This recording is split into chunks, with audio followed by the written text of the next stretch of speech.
मुझे सहारा है तेरा जग की पालनहार, कार्तिक मास महात्म्य की कथा करूं विस्तार। जय श्री कृष्णा, राधे राधे। नमस्कार दोस्तों, मेरे चैनल रामेश्वरम भक्ति चैनल में आप सभी का हार्दिक स्वागत है।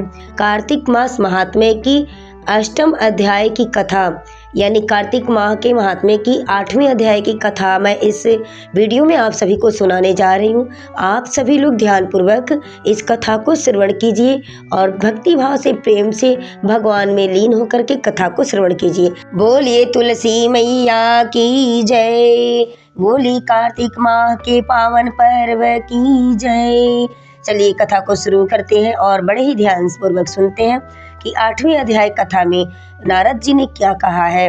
कार्तिक मास के 8वें अध्याय में भगवान श्री कृष्ण नारद जी को कार्तिक मास व्रत की उद्यापन विधि के बारे में विस्तार पूर्वक बता रहे हैं। वह बता रहे हैं कि कार्तिक मास में व्रत रखने पर उद्यापन कैसा करना चाहिए। श्री नारद जी बोले कि हे राजन, अब मैं कार्तिक के व्रत की उद्यापन विधि सम्यक प्रकार से वर्णन करता हूँ, उसे ध्यान देकर सुनिए। व्रती को चाहिए कि कार्तिक मास में शुक्ल पक्ष की चतुर्दशी को व्रत के संपूर्ण फल पाने के लिए भगवान विष्णु की प्रसन्नता के लिए उद्यापन करे। कार्तिक मास में देवउठनी एकादशी के दिन तुलसी जी के ऊपर सुंदर 4 दरवाजे बनाए, बंधनवार तथा फूलों से सुसज्जित करें। चंवर को सुशोभित व मंडप बनाए। चारों द्वारों पर मिट्टी के बने हुए पुण्यशील, सुशील, जय और विजय नामक द्वारपालों को मिट्टी का बना करके पृथक पृथक बैठावे। तुलसी की जड़ में 4 रंगों से सुशोभित उत्तम सर्व तो भद्र का चक्र बनावे। उसके ऊपर पंचरत्न नारियल रखें और शुद्ध वस्त्र से कलश को आच्छादित करें। उस कलश के ऊपर शंख, चक्र, गदा, पद्म और पीताम्बरी धारी लक्ष्मी युक्त विष्णु भगवान का पूजन करें। कार्तिक मास का व्रती इंद्रादि लोकपालों का पूजन मंडप में करें।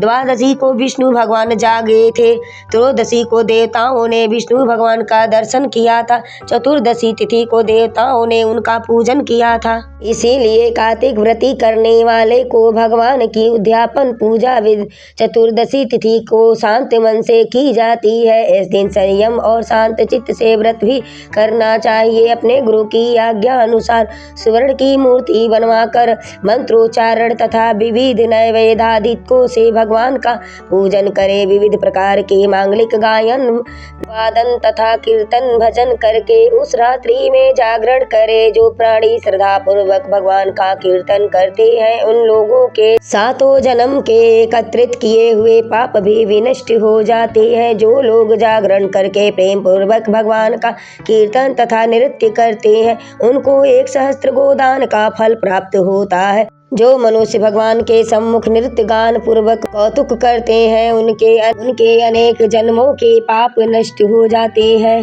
जो प्राणी विष्णु भगवान के सम्मुख नृत्य गीतादिक कौतुक करता हुआ जागरण करता है तथा उनके चरित्रों का पाठ करके विष्णु भक्तों को प्रसन्न करता है, व्यर्थ की बातें को त्याग कर मुख में बांसुरी आदि बजा बजा करके इन भक्ति भावनाओं से युक्त जो मनुष्य रात्रि भर जागरण करता है, कीर्तन करता है, उसे करोड़ों तीर्थों के समान पुण्य के फलों की प्राप्ति होती है। उसके बाद कार्तिक पूर्णिमा को हर व्यक्ति को स्त्री सहित श्रेष्ठ 30 ब्राह्मणों को भोजन करावे या फिर एक ही श्रेष्ठ ब्राह्मण को सामर्थ्य के अनुसार उन्हें भोजन करावे, क्योंकि इसी दिन विष्णु भगवान ने भक्तों को वरदान दिया था और मत्स्य रूप धारण किया था।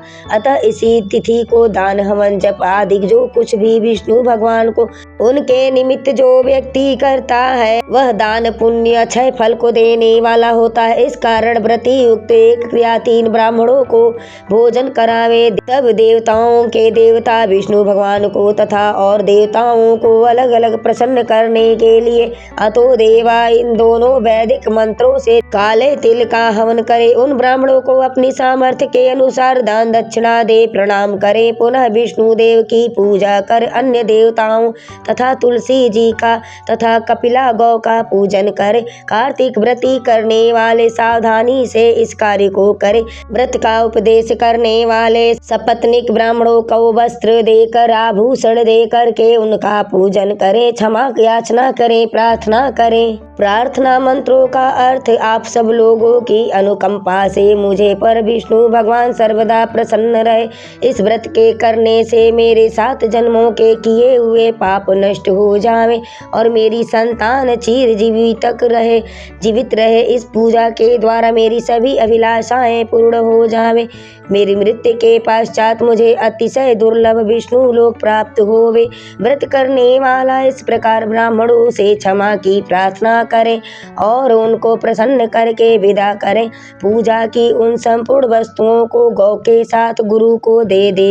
इसके पश्चात बंधुओं और मित्रों के साथ स्वयं भी भोजन करें। कार्तिक अथवा माघ माह में उद्यापन के नियम इसी प्रकार पूर्णमासी के बताए गए हैं। इस प्रकार जो प्राणी विधि विधान सहित कार्तिक मास का व्रत स्नान और उद्यापन करता है वह पाप रहित होकर मनोभिलषित कामनाओं को प्राप्त करता है। अंत कार्तिक व्रती करने वाला स्नान करने वाला व्यक्ति अंत में विष्णु लोक को निवास करता है। जो फल सब तीर्थों को तथा सब व्रतों को करने से जो फल प्राप्त होता है उससे करोड़ों गुना अधिक पुण्य फल विधि पूर्वक कार्तिक मास का व्रत करने से स्नान करने से प्राप्त होता है। वे प्राणी धन्य है, वे पूजनीय है और उन्हीं का इस संसार में जन्म लेना सफल है जिन्होंने विष्णु भगवान की भक्ति में तल्लीन होते हुए कार्तिक मास का व्रत किया है। कार्तिक मास का व्रत करने वाले के पुण्य भय से उसके समस्त पाप कांपते रहते हैं और इधर उधर भागते फिरते हैं और कहते हैं कि अब हमारा जाना कहाँ होगा। इस कार्तिक मास के व्रत के विधान को जो भक्ति पूर्वक सुनता है, कथा को श्रवण करता है या वैष्णवों के सम्मुख सुनाता है, ये दोनों इस व्रत द्वारा इस व्रत से प्राप्त होने वाले पाप नाशक सभी फल प्राप्त कर सकते हैं। नारद जी ने कहा कार्तिक व्रती करने वाले के लिए इतना बड़ा पुण्य मिलता है। बोले तुलसी मैया की जय, विष्णु भगवान की जय, बोले लक्ष्मी मैया की जय। तो ये थी कार्तिक माह के अष्टम अध्याय 8 की कथा। इस कथा के माध्यम से नारद जी ने कार्तिक व्रत करने वाले के लिए उद्यापन विधि को वर्णन किया है। दोस्तों उम्मीद करती हूँ कि मेरी यह कथा आपको अति सुंदर लगी होगी। तो आप मेरे चैनल को सब्सक्राइब कर लीजिएगा, बेल नोटिफिकेशन को ऑन कर लीजिएगा, वीडियो को लाइक कर दीजिएगा, कमेंट्स बॉक्स में जय माँ तुलसी जय माँ लक्ष्मी अवश्य ही लिखिएगा। दोस्तों वीडियो में लास्ट तक बने रहने के लिए आप सभी को मेरे तरफ से दिल से धन्यवाद।